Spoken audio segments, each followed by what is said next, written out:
Hi, welcome to another episode of Hot Takes. Be afraid.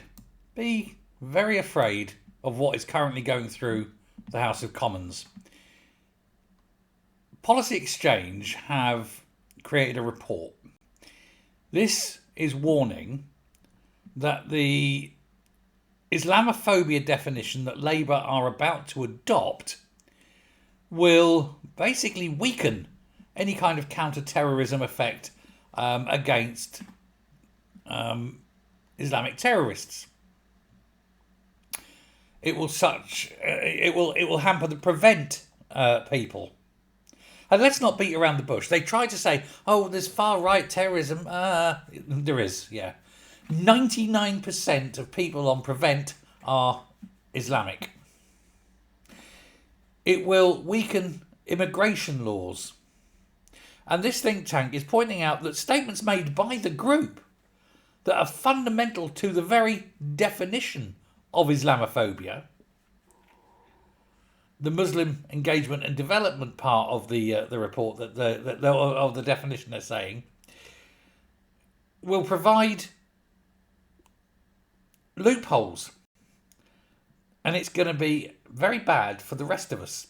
They're saying that there is a sociological lens through which to carry it. This is by the group that are looking at creating the definition of Islamophobia.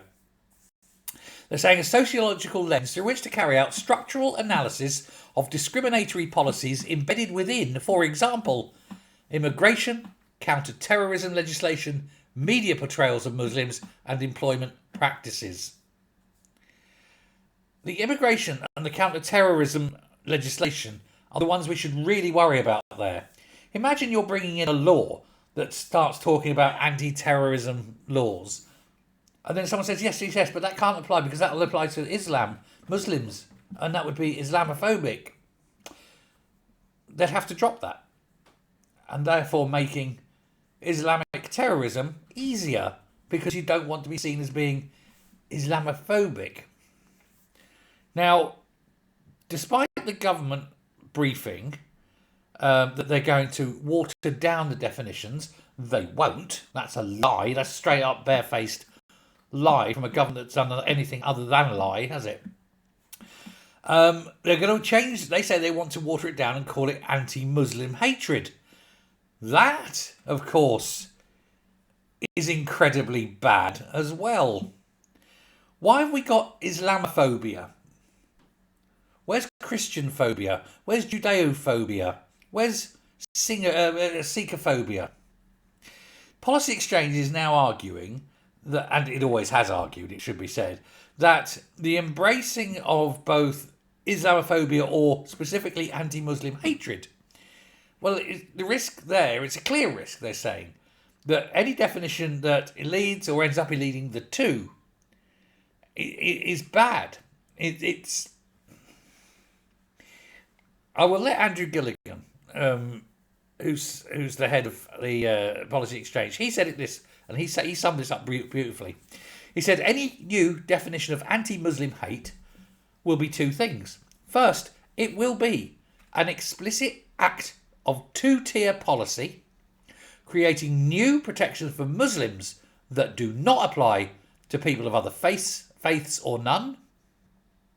Secondly, it will create a wedge, a slippery slope. Once the principle of special treatment and new protections exclusively for Muslims is accepted by the government, that opens the door for plainly expressed ambitions of those, including in the past Dominic Grieve and Gohir, who support a more explicitly expansionist and legally binding definition. Basically, what this definition of Islamophobia or anti-Muslim hate will explicitly do is make Islam beyond the law in this country and will hasten the Islamification of Britain, because you will not be allowed to criticise Islam. That itself will be a crime. Should we just get out the prayer mats now? I'm asking. If this law goes through, we need a revolution. I mean, it's not. I'm not even joking.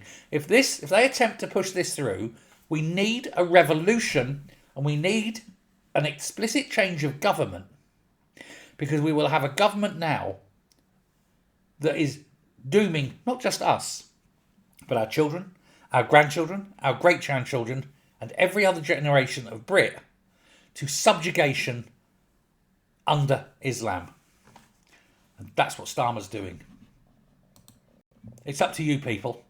It's up to you. Do you want this? Do you want 1,000, 2,000 years of British history subsumed by a backward Middle Eastern death cult?